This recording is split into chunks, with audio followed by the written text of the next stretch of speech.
Welcome. We're so glad that you can join us today to talk about cybersecurity. I'd like to do some quick introductions before we get this show on the road. First, I'd like to introduce to you your console. You'll see some engagement tool icons centered at the bottom of your screen, and I'll go over them quickly from left to right. All of these are completely customizable. You can change the size and location of each box and add or remove them from your screen by simply clicking on each icon. Click around, go crazy. First, there's the media player that controls the box that I'm currently speaking from. If you're new to the platform, please be aware that if you maximize this screen, you won't be able to see the accompanying slides. Next, we have the slideshow icon that, you got it, controls the slides. We'll be moving these forwards for you as the presentation progresses, so you can sit back and relax. Then we have the resources icon. Here you will find any accompanying files, links, and literature. Included here is a copy of today's slides. One of the most powerful icons is your Q&A. Feel free to submit a question at any time. We will have 15 minutes at the end to cover questions, and if we don't get to them, we'll make sure you get a response after the webinar. Next, we have the speaker bio. This will give you some background information about today's speaker, Dave Jennings. One of the most powerful tools for us is the survey icon. If you could please complete this at the end of the webinar, we'd be really appreciative. It is available at any time, but will appear on your screen at the end of the webinar. We will use this feedback to make sure that we're providing you with the best experience possible. Next, we have the help icon. If you're running into any technical issues, head here ASAP. The little envelope is a contact us tool. If you're interested in learning more about this topic or any other from one of our specialists, please reach out and someone will be in contact. Finally, we have the calendar icon, which allows you to book an appointment with a CBT professional. This is a chance to chat one-on-one with someone from our team to receive guidance. You're about to get hit with a lot of knowledge, but don't worry if you miss something. A recording of this webinar will be available on demand, and we will send you a copy once it is published. Now, for the most important introduction. Today you'll have the pleasure of listening to Dave Jennings, CBT's cybersecurity guru. I don't use that term lightly. Dave really knows cybersecurity inside and out, and he's gone through several years of training and is now a certified information systems auditor. So without further ado, here's Dave. Good morning. Thanks, Callie. As Callie mentioned, my name is Dave Jennings. On behalf of CBT, I would like to welcome you to this presentation. We're going to talk a high-level overview and hopefully a little entertaining. This subject can definitely be dry at times, so I want to try to make this informational and entertaining. Again, it is about cyber attacks, the methodology of how an attacker might try to get into your industrial control system, and how you can defend yourself against that kind of attack. And notice I did not say prevent yourself from being attacked. There's no way you can completely prevent yourself from being attacked. So if you have the tools to defend against it, then you are in good shape, and we'll go ahead and get started. So I mentioned the word industrial control system. It's a lot different, especially if your background is in the traditional IT, information technology versus OT, which is operational technology. There are a lot of similarities in the fact that it uses the same network, uses the same switches, same wires, and all of that backbone of the technology. But with regards to what kind of data that transfers and what equipment that has control of, as this picture shows, you can have devastating effects if something gets into an industrial control system network. So you really want to take control of at least the OT side of your network with regards to cybersecurity, because it can have severe consequences, not only monetarily, but you could have loss of life, damage to equipment. Really bad things could happen as opposed to just losing your email or internet services for an hour or so. Another thing we need to discuss before we get started are what kinds of things would a potential hacker attack on an industrial control system. I listed the things in this slide in order of what I think are the easiest to target. So I listed people, equipment, and spaces. People are the easiest thing to target. You can send email attacks. You can call them on the phone and try to get information from them, go on social media, try to find information. Hacking people is probably the number one way that hackers get access to a system. And why would you try to knock down the front door when you could just ask someone to let you in? So that definitely makes them the number one target. Equipment would be the second thing that hackers would target. I think they're looking for either specific things or specific types of equipment. A good example of that would be, I don't know if you've ever heard of the Stuxnet virus. It was a virus that was specifically written to target Iranian nuclear fuel processing facility equipment. So it was specifically designed to attack a specific piece of equipment or set of equipment. So what the hackers did was put this virus on a bunch of thumb drives, drop the thumb drives in the parking lot of this Iranian facility, and then one of the engineers that worked in the control system took the thumb drive, plugged it into the control system, and this is actually where I would say it's cool, but it's did the damage to the equipment. What it did was it got on the control system network and really made a picture of how a normal environment would look. So to the operator, you have the HMI or the human machine interface equipment that would give the operator specific indications of what is going on and how they would control the equipment. So it kind of got a picture of everything that was going on in this control system, waited for about 6 months or so, and then when it made the attack, it recorded what the operators would typically see on a daily basis, and to the indicating devices made it look like everything was normal, when in reality the equipment was either speeding up or slowing down depending on what they needed to do to damage the equipment. So that was a specific targeted attack to equipment. So that could be either malicious intent to destroy the equipment, or it could be to get intellectual property out of the equipment. It might not necessarily go as bad as destroying the equipment, but competitors might want to get intellectual property, or for some reason wants to know how you do a process at your facility that you want to keep confidential. So that's where equipment would be.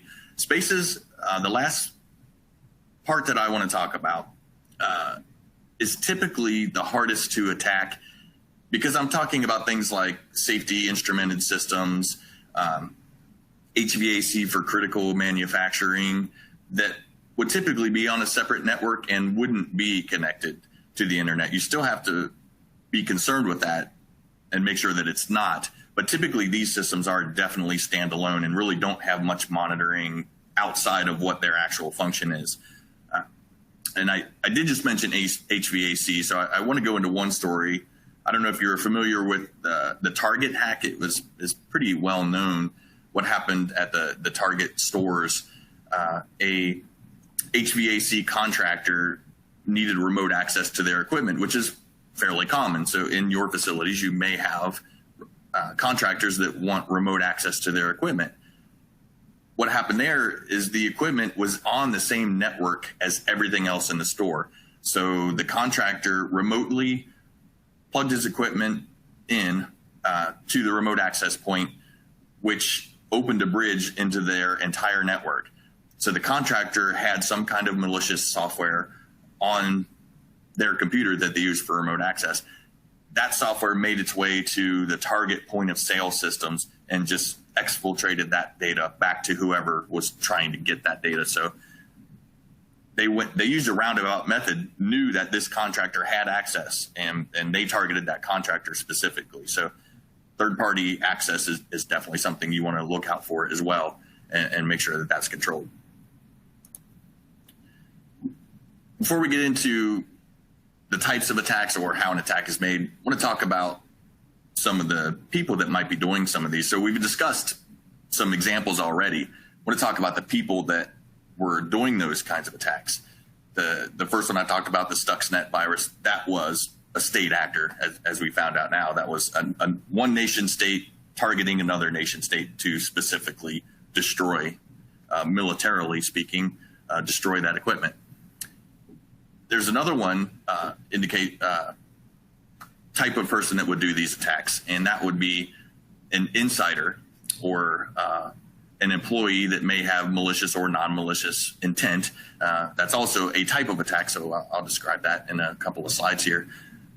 But one example that is becoming more prevalent now, probably the biggest example, the term for it that's used in the security industry is called a script kiddie. And that would be someone that doesn't have a lot of experience. Kind of what's happening now with a lot of homeschooling, you get teenagers or even younger than teenagers at this point that can get a lot of information from the internet. So they can get tools, they can get information. They can actually go onto the internet to certain websites and see what PLCs are exposed directly to the internet. So there's a website that would give you, these PLCs are exposed to the internet. These are the types of PLCs they are.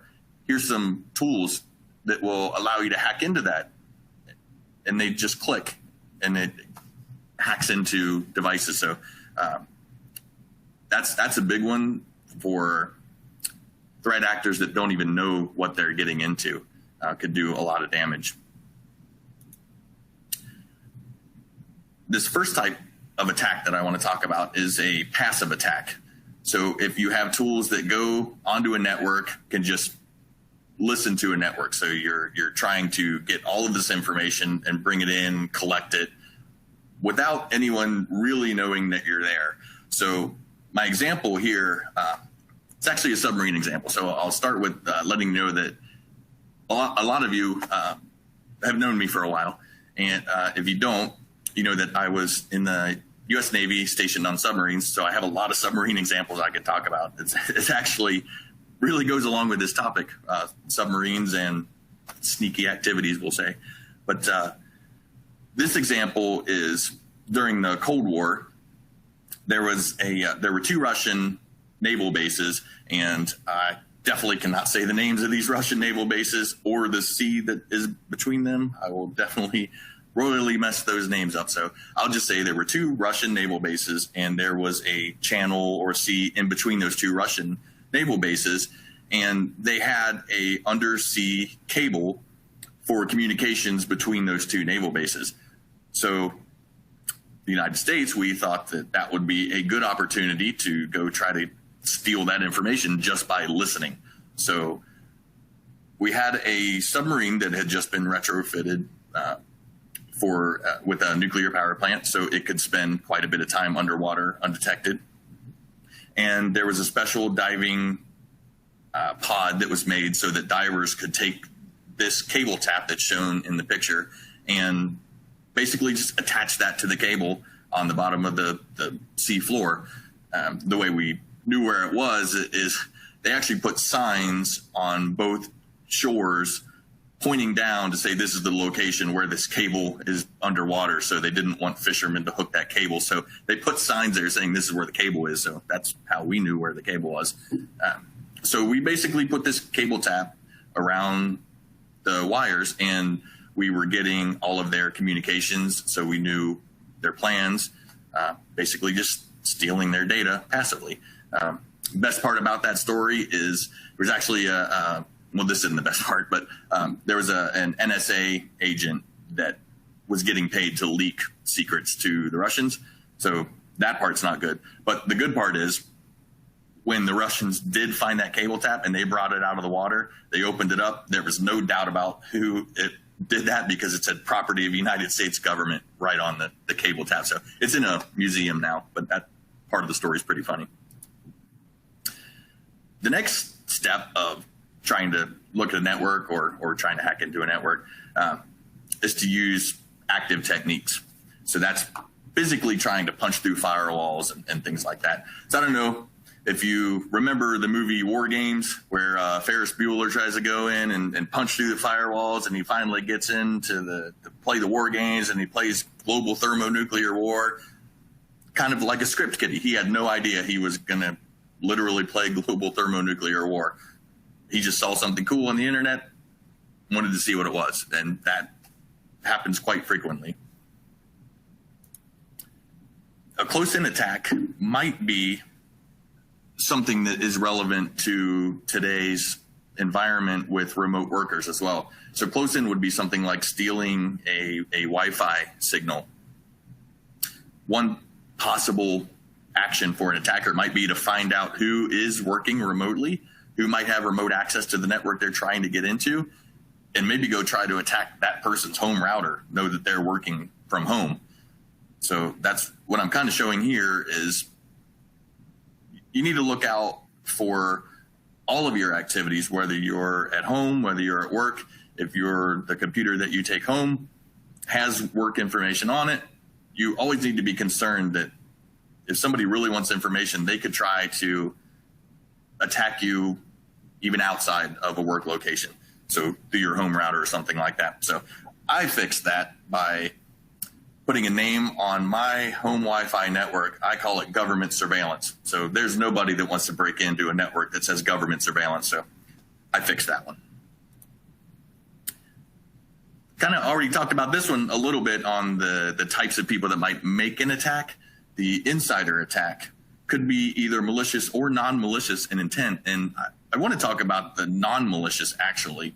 The picture here kind of describes an engineer or maybe a supervisor that wants to see how equipment is operating. So thinking that this is a good thing, and it is a good thing to get data. You want to be able to look at things remotely, but it wasn't properly implemented. So what I'm showing is that representation of a server is your industrial control system, PLCs, whatever is out there going through a switch. But this enterprising individual went and put a wireless access point, kind of limited security, just threw the thing out there. It's really convenient, got the data that they need. So genuinely trying to do good, not trying to be malicious. However, if someone gets into his computer or their computer and has access to that wireless access point, they also have access now to your industrial control system.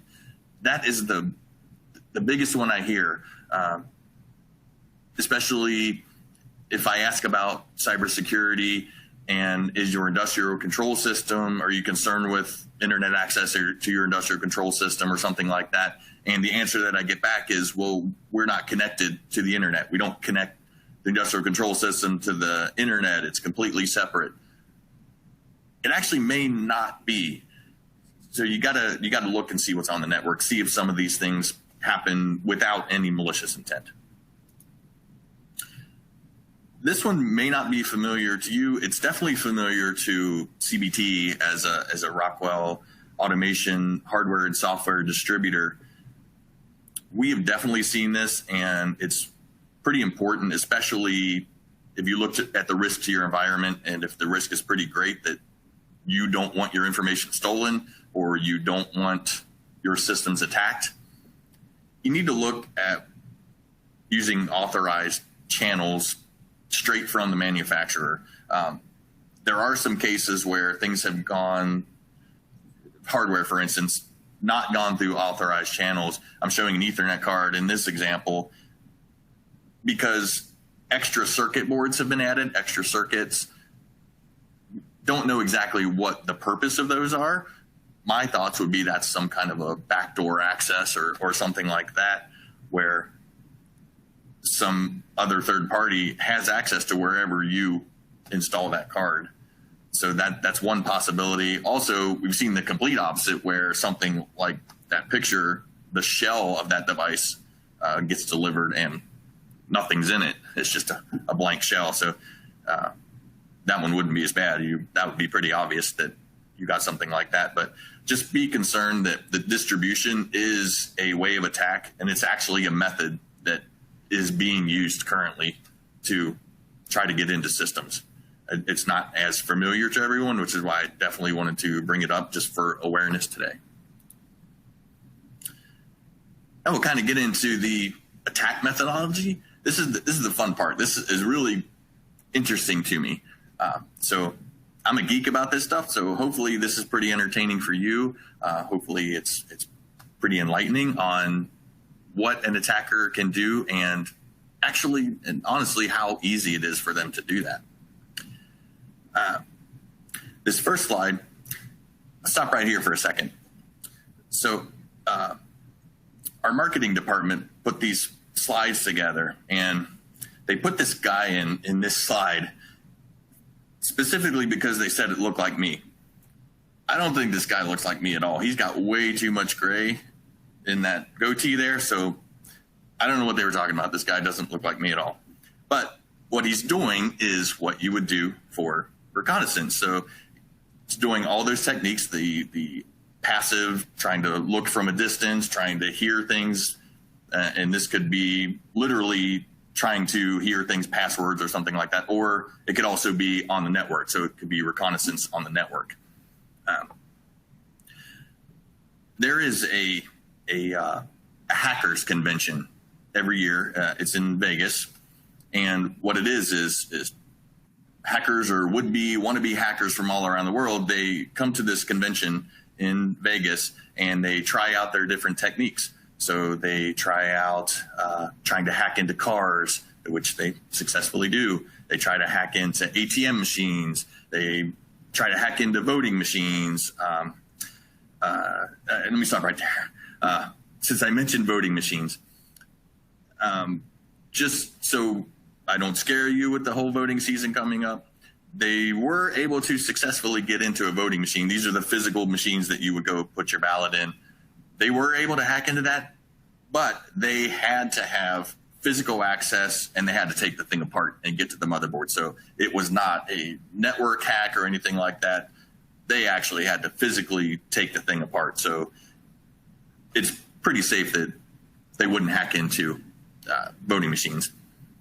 But I have one of the places that they have is a social engineering village where people try to hack people and see what they can do. Social engineering is a hot term in cybersecurity because there are many things you can do to hack people. And like I said earlier, people are the number one target, the easiest target. I myself am not very good at it, so I want to show you a video which is very eye-opening as to how easy it is to do these things.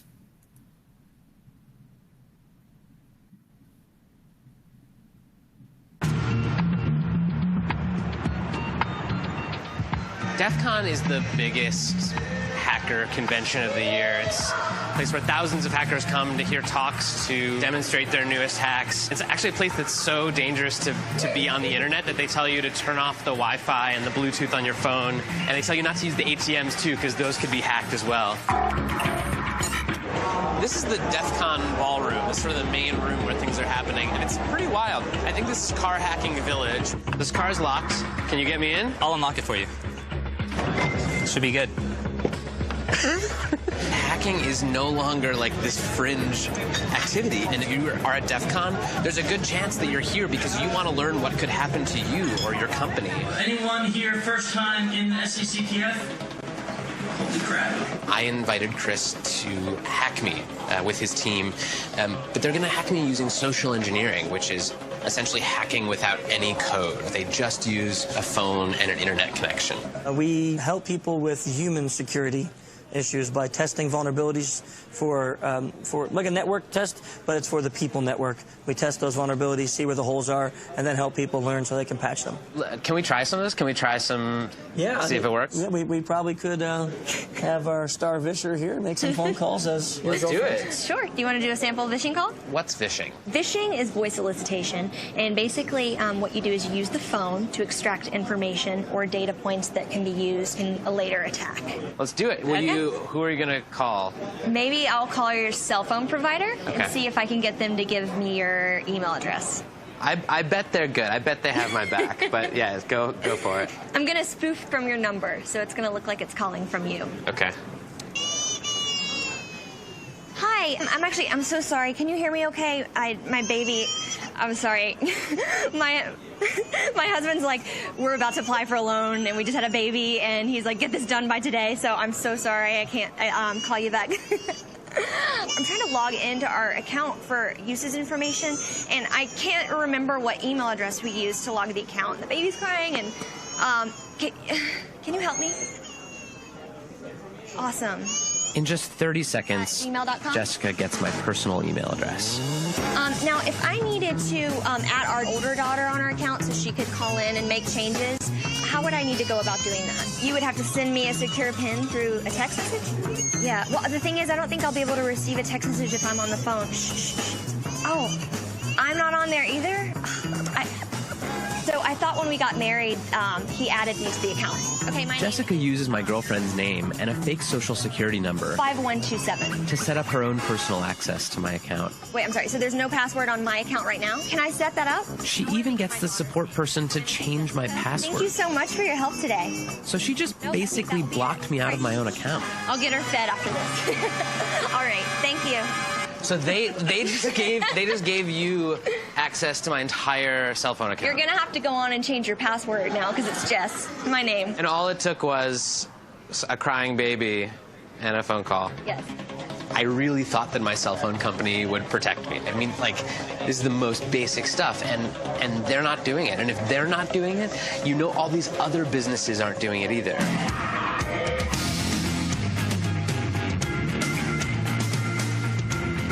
Anyone with a phone and an internet connection can do social engineering.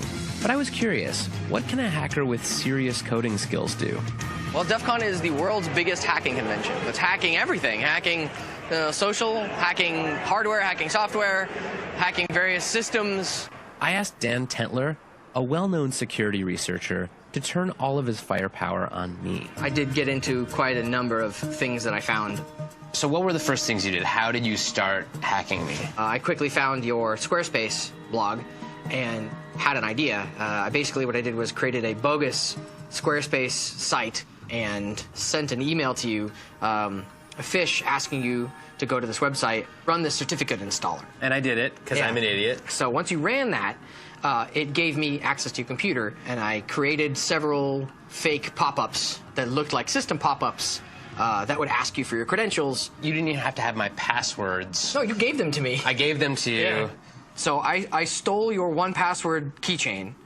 And 1Password is where I store all my other passwords. So effectively by... And your social security number and your Amex stuff and all your stock trading and bank information. I can send email to everyone in this room as you. I am you right now, if I wanted to be. If my evilness is working correctly, it should actually be taking pictures of your desktop and pictures through your webcam every 2 minutes. And I have been watching you for about 2 days now. In coffee shops, at your mom's house, on a plane. Here's you editing stuff. There's you like. Oh my God! So this is literally every 2 minutes through my webcam. Yeah, through this guy. How badly could you have messed up my life? I could have made you homeless. I could have made you homeless and penniless. How? Like, How would you make me homeless? Like I have control of your digital life in its entirety. I have all your credentials. I have all your access to all your financial information, all your work information, all your personal information. I can pay people with your bank account or your Amex account. I am you. Isn't that ridiculous? Man. So one of the ways, so if you were watching the video, the way he found out some information about him that he was a blogger and figured that was a good way in. LinkedIn is possibly another example because you put what company you work for, what role you provide in that company. Some companies even put their entire structure on their company site. So you can get a lot of information and try to specifically send targeted emails or LinkedIn messages to people to try to get their information. So once you have their information, so like the video showed, he had all that guy's passwords. So now once you have the passwords, you are into his computer. So he was into his camera, into everything that was on his computer. So once you do that, now you can start looking at the network that's attached to the computer. So the computer was just the first step. Now you need to try to get to other places once you're in there. So I have another submarine reference here. The way that a submarine underwater determines where it's at or determines what the environment looks like around it is by sonar or listening to all the information that's coming in. So by just hearing what's going on, it can determine what's in the environment. So that's kind of like doing a passive scan of a network. You just go out and try to listen to all the traffic that's going through and try to get a picture of devices that are out there, kind of what flows where. And that could take some amount of time to figure that out. That's where active scan would come into play. So talking about sonar and submarines as well, I don't know if any of you remember seeing the movie Hunt for Red October. You remember Sean Connery? One ping only, please. Sorry. That's the only impression I'll do today. But that's essentially what a submarine would do to actively and quickly find out what's out there. So they would send a ping of sound out, and then that ping would reflect off of whatever's in the surroundings. The amount of time it takes for that ping to return would be how far the submarine is away from all of the other things, and create a picture of the environment. Same thing happens on a computer or an industrial control system network. You send a literal ping out onto that network and get a return back from all of those devices.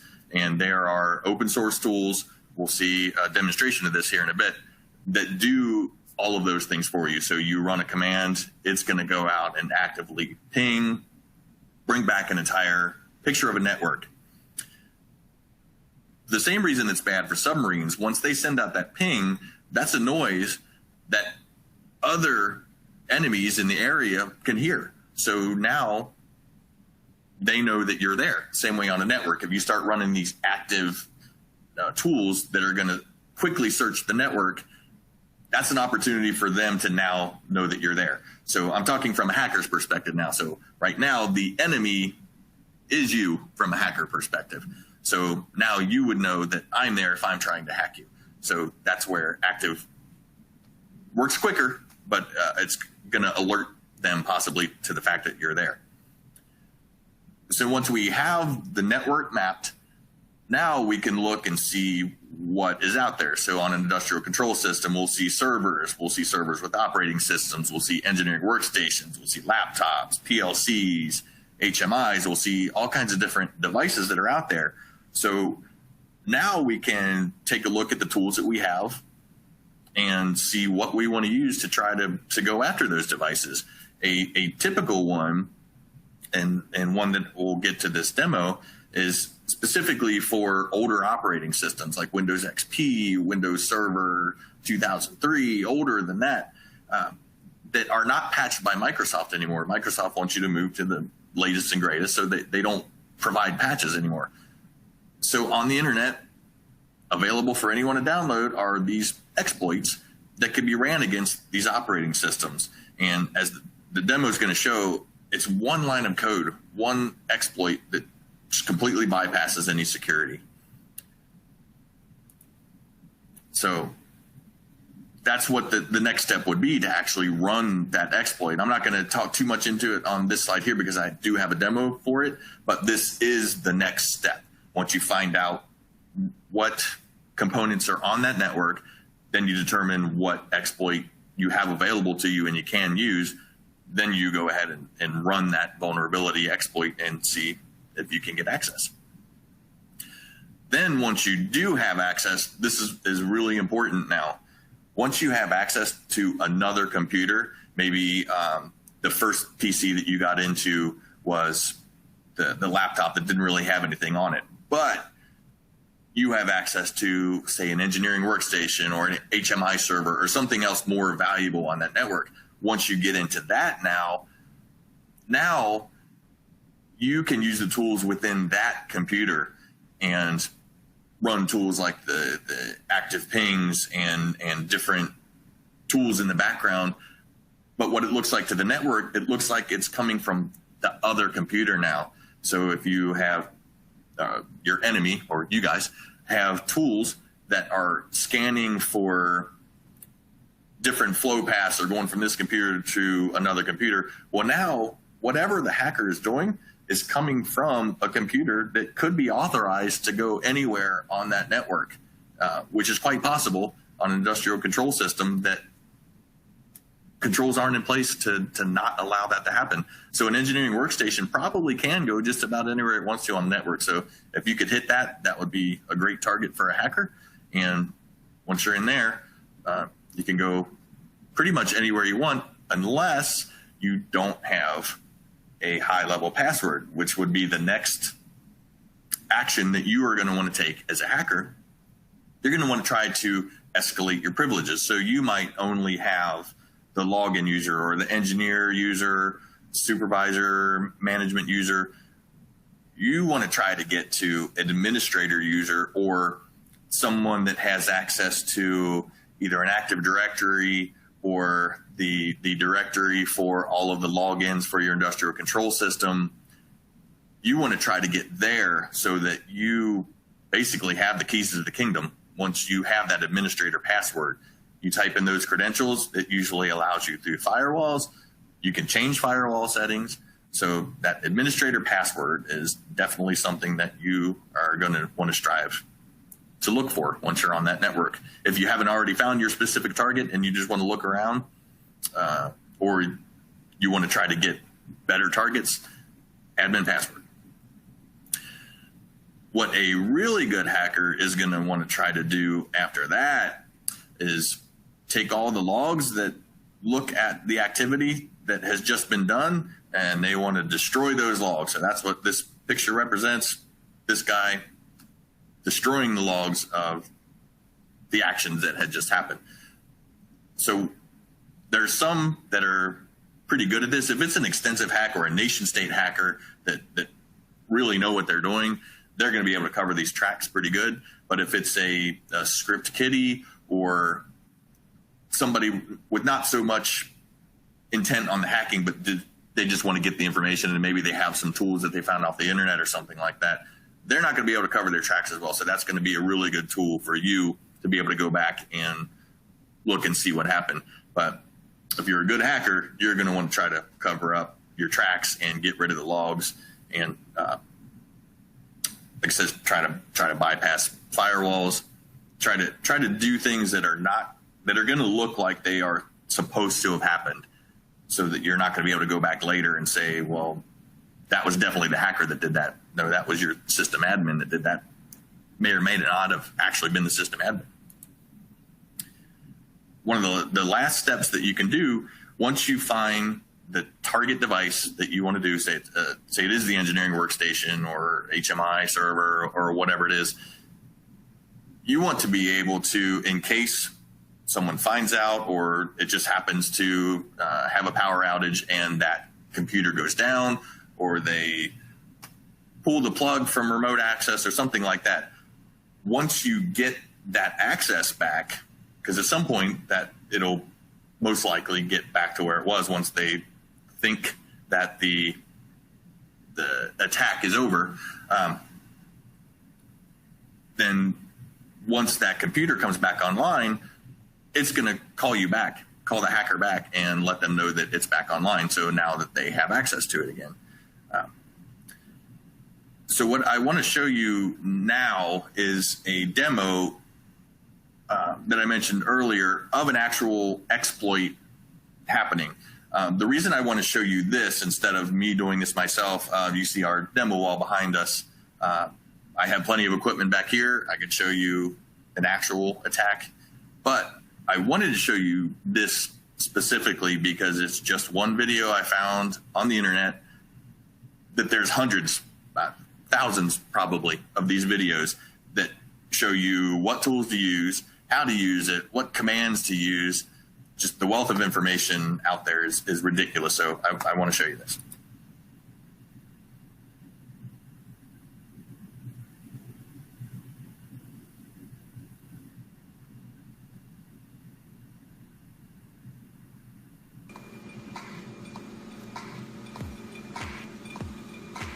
This demo will illustrate how easy it would be to hack an older operating system, specifically Windows XP in this demo. I used a YouTube video versus a live demo myself to additionally illustrate how much content is available to anyone with internet access. They're using Kali Linux, which is an open source hacker toolbox.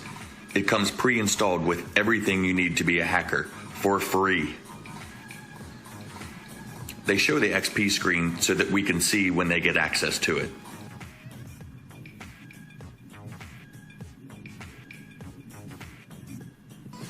they describe here, you can use other tools within Kali Linux to find the IP address if you don't know it.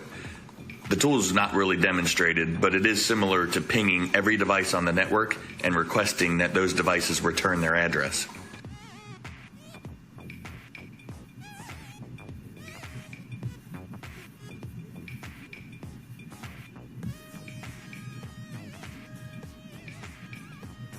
Next, within Kali Linux, they open a tool called Metasploit. This tool contains all of the payloads or code that you can use to get into systems.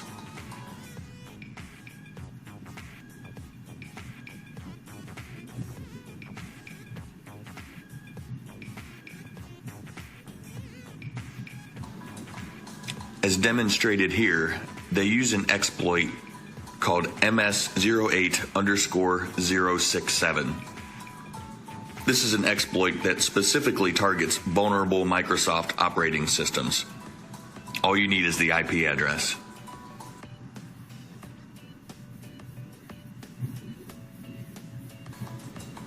Once this exploit is run, it bypasses all security of the operating system, and you are able to get into the shell of the operating system or set other payloads. In this case, they're going to set a payload that will call their computer back once they get access and the first exploit actually went through.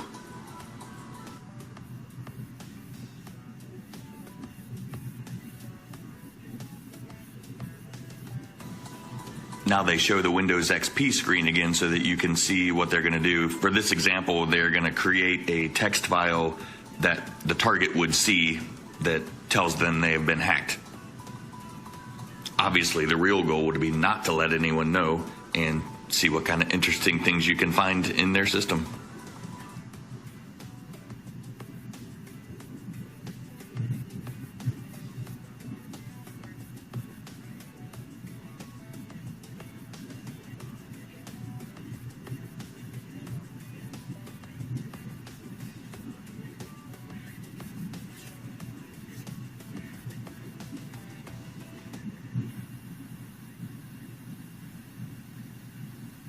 That, again, is also ridiculous. Just the wealth of information that is out there, especially during the COVID times with homeschooling and everything that's going on. It's ridiculous. That's all I can say, the amount of information that is out there. So have a quick survey here. If I could get you to respond to this survey, and I'll just read the questions to give you a little bit of time to think about it. Just for my own curiosity, what is your largest cybersecurity concern? I don't know what kind of infrastructure or protocols I currently have in place. We have outdated technology that may be vulnerable. Unaware employees allowing hackers into our system. I'm not concerned because my controls network is not connected to the internet. Or I am concerned with everything in my plant. Just out of curiosity, I'd like to know your thoughts on that. So now we'll go into the defense. So everything previously was from a hacker perspective. Now we'll go into kind of defending against everything that hacker's trying to do. I'd actually like to go back to a couple of submarine stories. So the first one I want to go into is, so I was a mechanic, a nuclear trained mechanic, so worked in the engine room. And there were several stations in the engine room that had different mechanics looking at equipment and logging data by hand. So you look at pressures, temperatures, levels, and anything that you would need to record, and you would write down that information in a logbook by hand. And the one that had the overall responsibility for the engine room, I'm just going to call him the engineering officer. So I'm not going to use official terms for any of you. My Navy buddies out there won't be doing anything official, but we'll just call him the engineering officer. And he would have to walk around to each one of those locations to get a sense of how everything is operating. So he would have to go to the first station, look at all the equipment status, kind of like looking at a trend, but he would have to kind of visualize that trend in his head. and then sign the logs that he was at that workstation, and then he would go to the next place till he got an entire picture of the operation of the plant. So getting that data more in real time is very important. So I guess I want to try to focus on that, because this whole seminar has been on cyber attacks and how easy it is to attack, and you need to look out for this and this and this. Yeah, it is easy to attack. It's also easy to prevent yourself from being attacked, as we'll get into. But I want to point out that getting that data is really important, especially with now the limited number of resources that we have that might actually be in the plant. We mentioned remote workers. It's really important to get that data. So that's where that story comes from, is one reason for that story. The other reason would be that this is a really highly secure process. So in order for the engineering officer to get that information, he has to walk literally from one place to another. So that network, which we call SneakerNet, because using sneakers to walk from place to place, is how he gets that information. So that is really secure, because that information is not traveling across a digital network anywhere.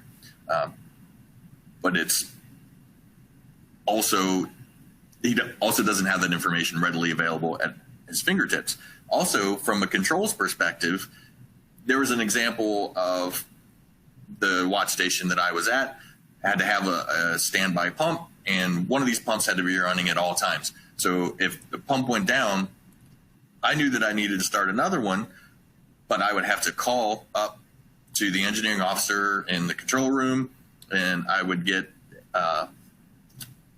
another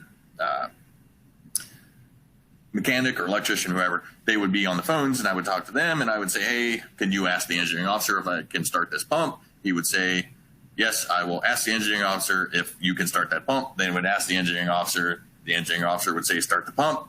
Then he would tell me to start the pump, which is really good for a military process and looking at the risk to operating militarily. But again, that's another way to say that information and controls both need real-time data. You need to know exactly what's going on. So that's my purpose of those two stories, was the real-time data for information and controls is really important.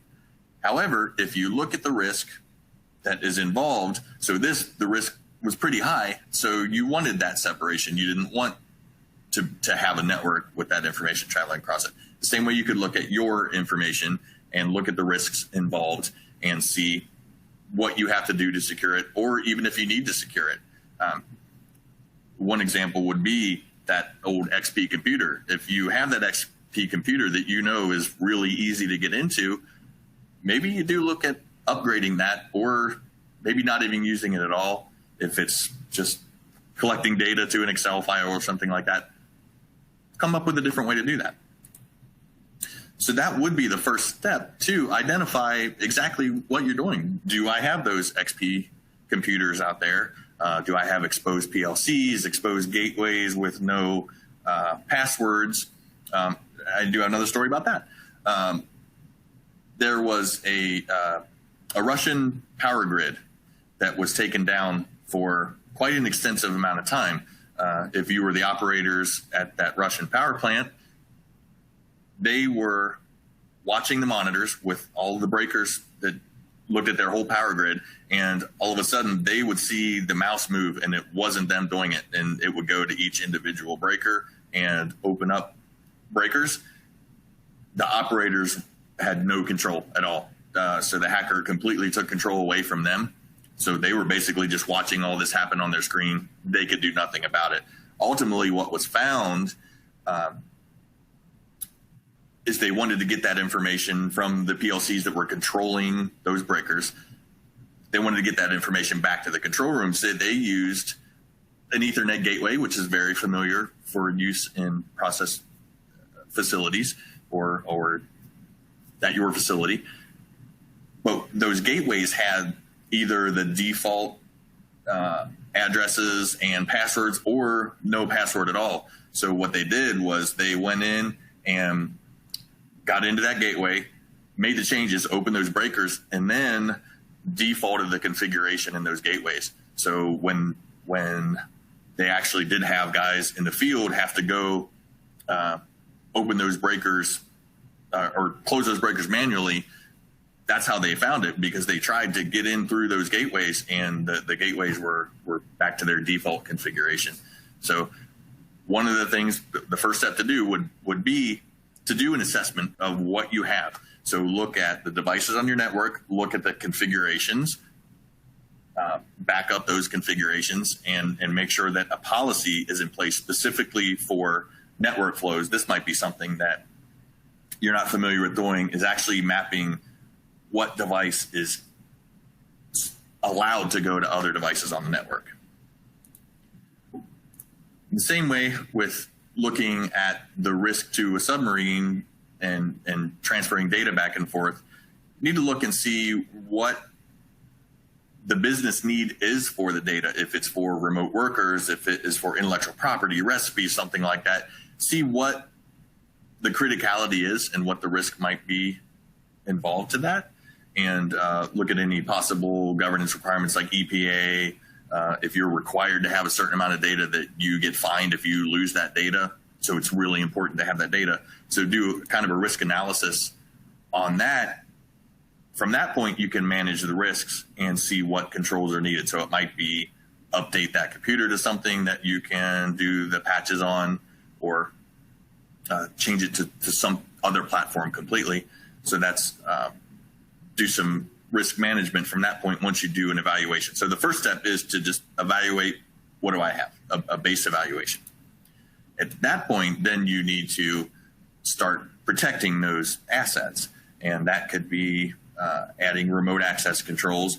Very important. I've discussed the Target hack, which involved a contractor with remote access. So put remote access controls on your network, physical controls on your network.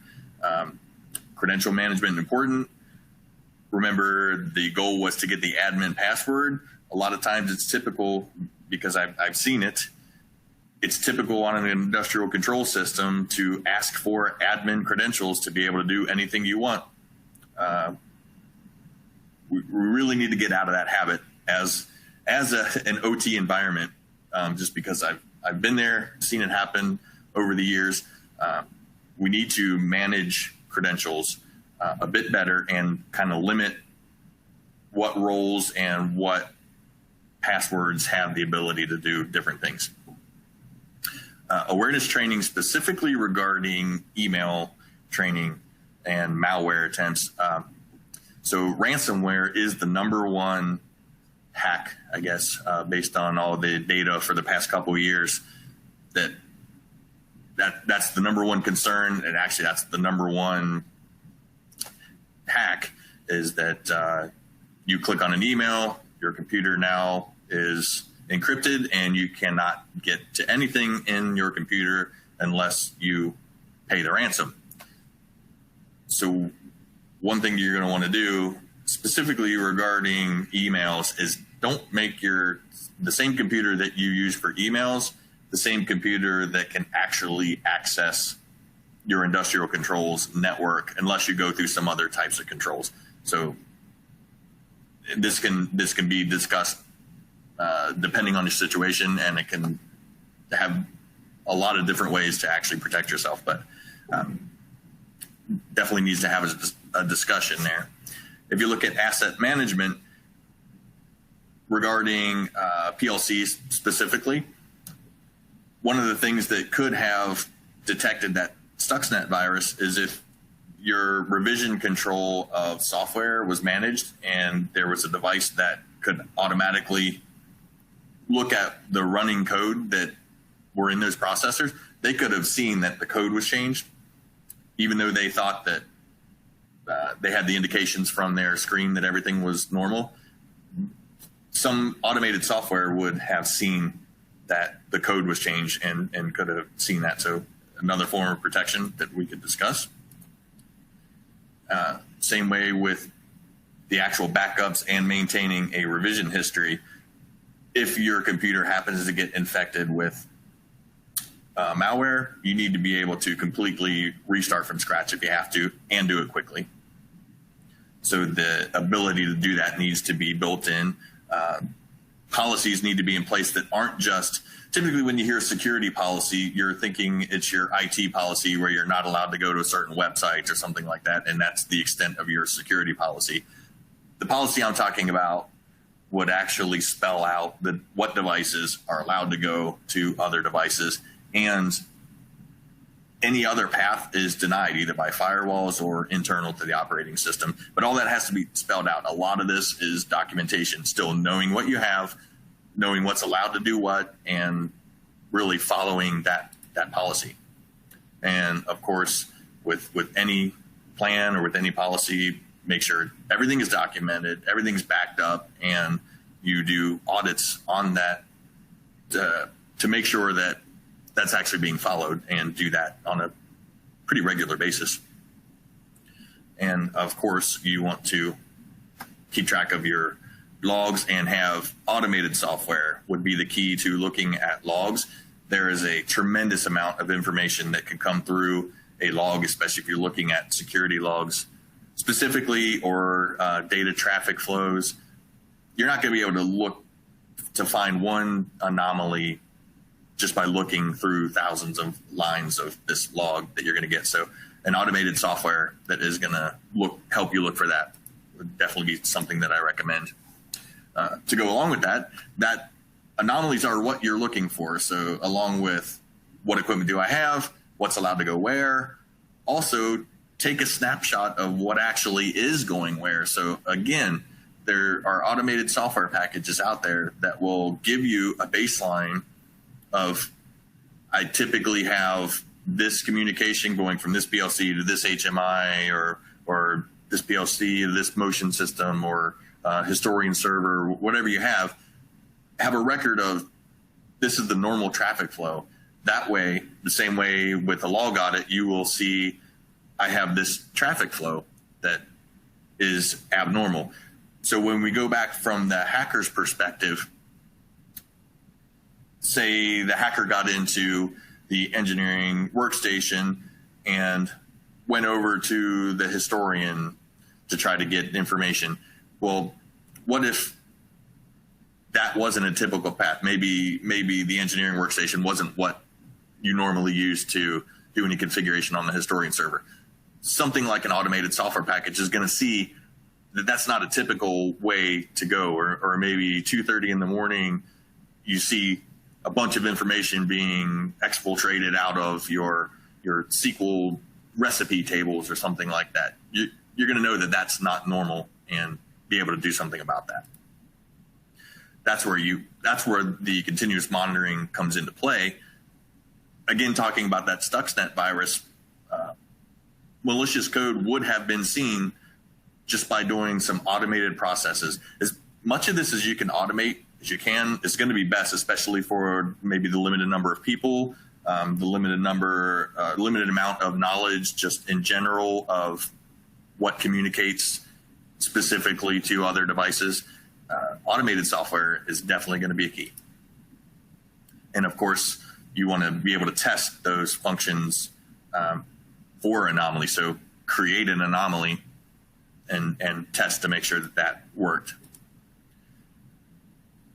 How you respond to a potential attack is going to depend on, one, the criticality of the equipment and what is supposed to be done for that equipment. So one more submarine reference.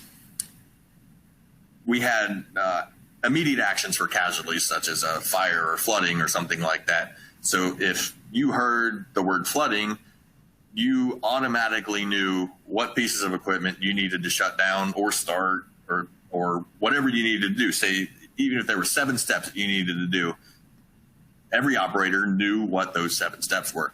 Same way with a cybersecurity response plan. If you're the operator in a control room and it looks like you have a potential attacker, you were those Russian operators, and you saw that you obviously didn't have control, you need to know what steps to take, and that should be planned out in advance.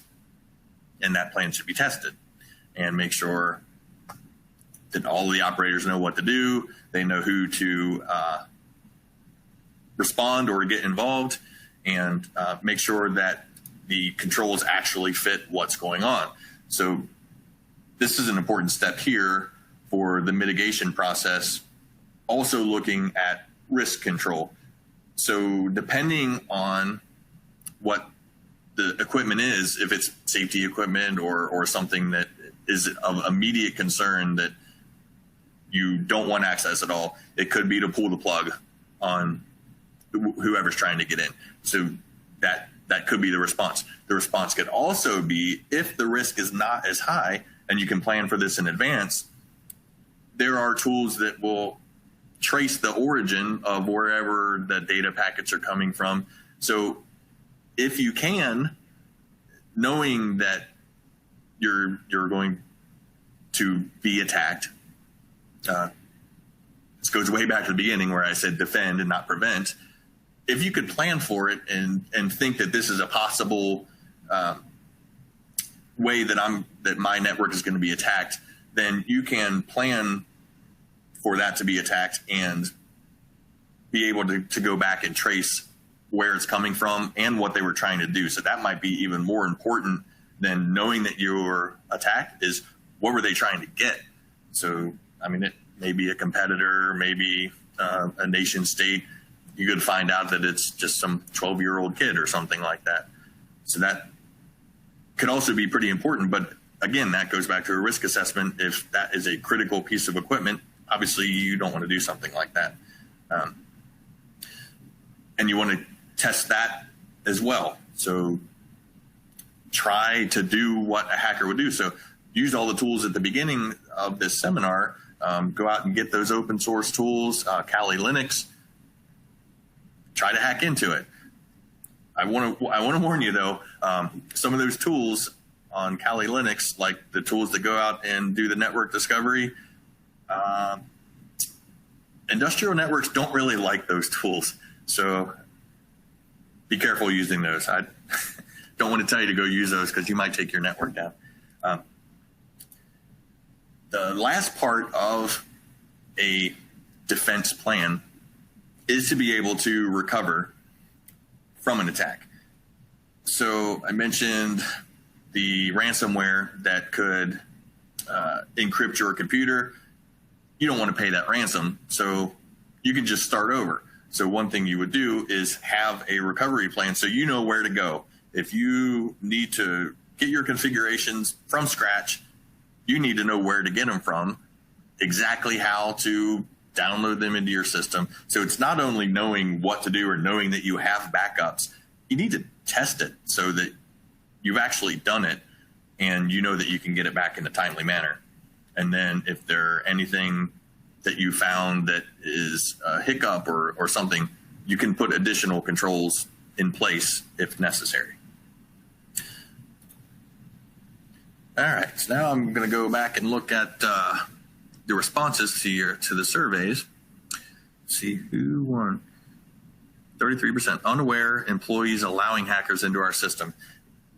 That is a big one because, as I mentioned, the passive network, click on an email and they have access to the network, and you're right, they could be in your network and you don't know that they're in there. So some of those automated tools looking for different flow paths of information or someone using unauthorized credentials. Actually, another good one is to log when unauthorized credentials are attempted to use.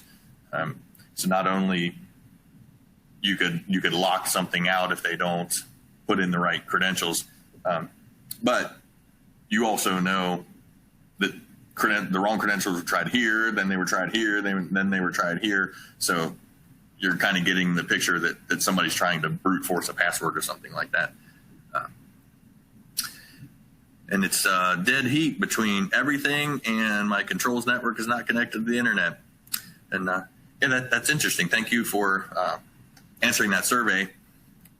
usually the I'm not concerned because my controls network is not connected to the internet is usually the number one. And sometimes it's really surprising how much it is connected to the internet. So now we'll get to some questions and answers. If you haven't asked any questions and you want to ask some questions, you can use that Q&A button and type them in here. Or you can, as this slide mentions, you can click this button and either myself or another one of our specialists at CBT will get in contact with you just to start the discussion and see what there might be available to help you with what you're struggling with. So we'll go through some questions here. Let's see. What would be one thing I can implement today to start protecting myself and business from cyber attacks happening?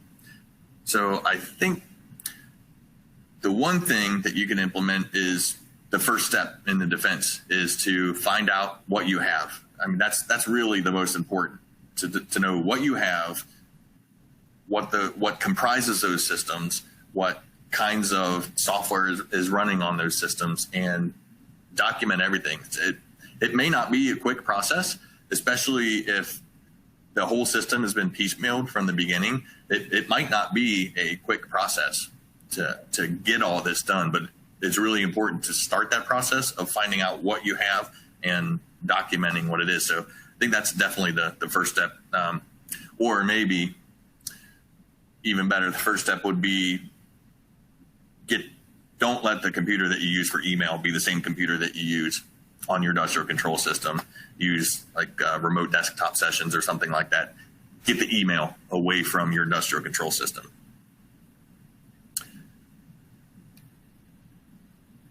Let's see. What advice do you have for handling cyber attacks from vendors or third parties?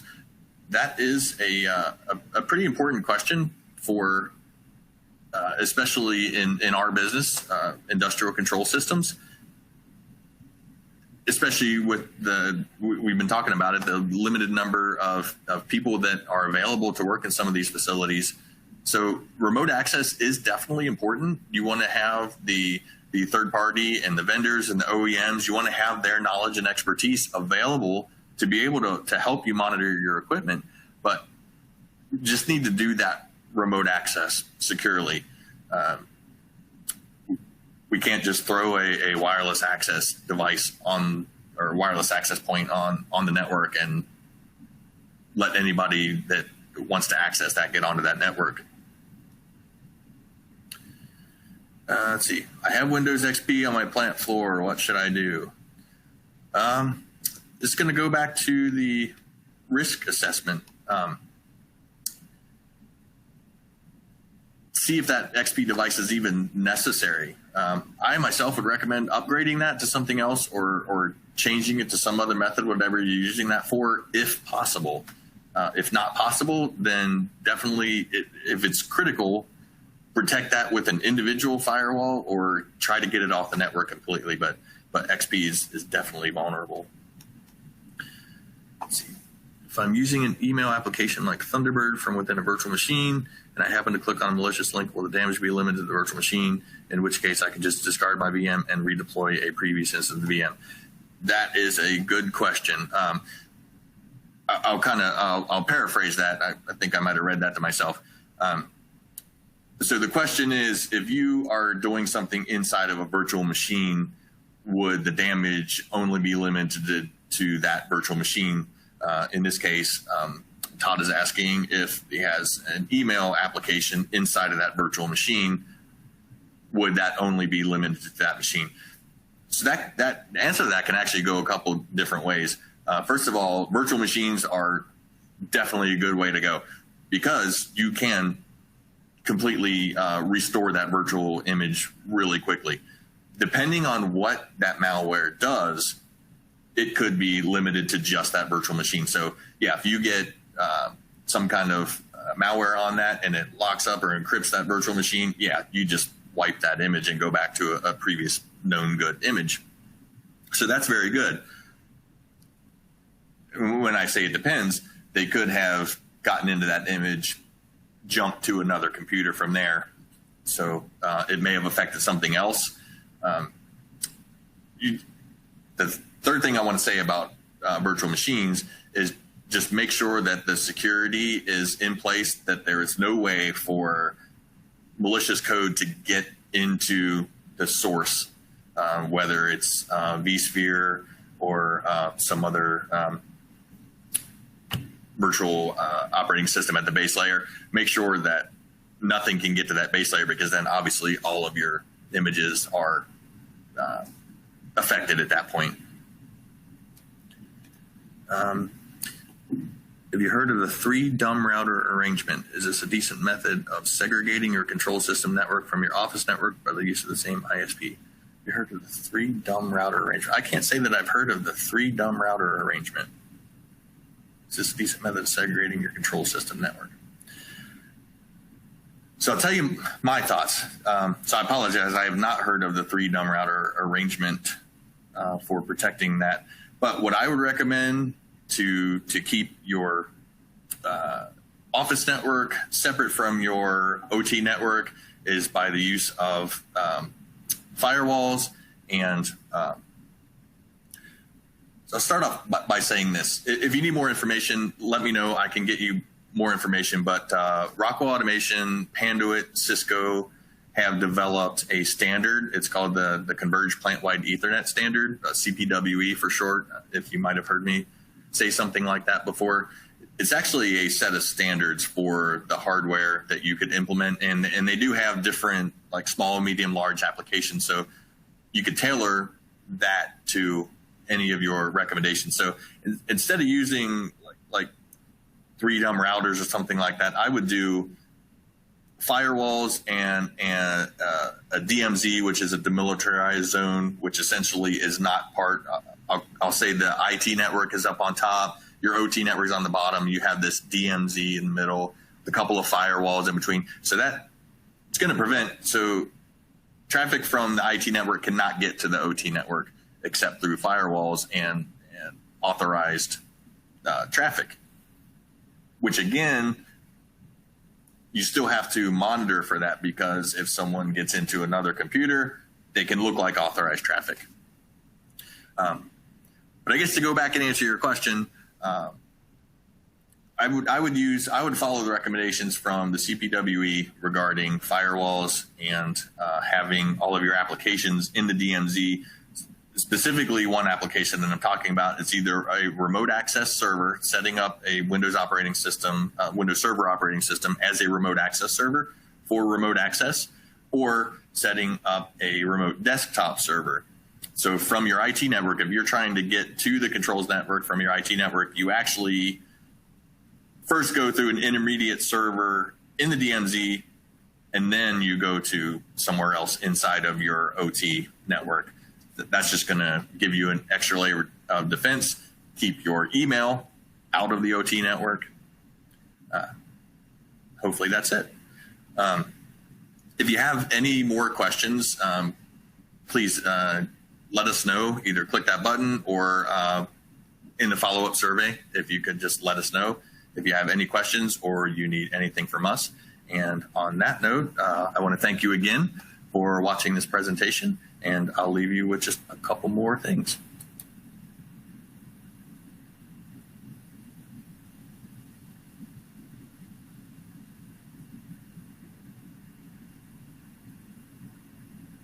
On behalf of everyone here at CBT, I'd like to thank you for attending. We'd really appreciate it if you filled out the survey so that we can continue to tailor our content to match your needs. I know we covered a lot of information today. Cybersecurity is of the utmost importance to the future of all of our businesses, and CBT has the resources to help make sure that you do everything in your power to help keep your company secure. We encourage you to use the book a meeting icon and get time scheduled with a CBT network and security professional to speak about your individual cybersecurity or network needs.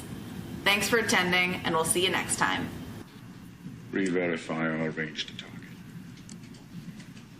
One ping only. Captain, I just... Give me a ping, Vasily. One ping only, please. Aye, Captain.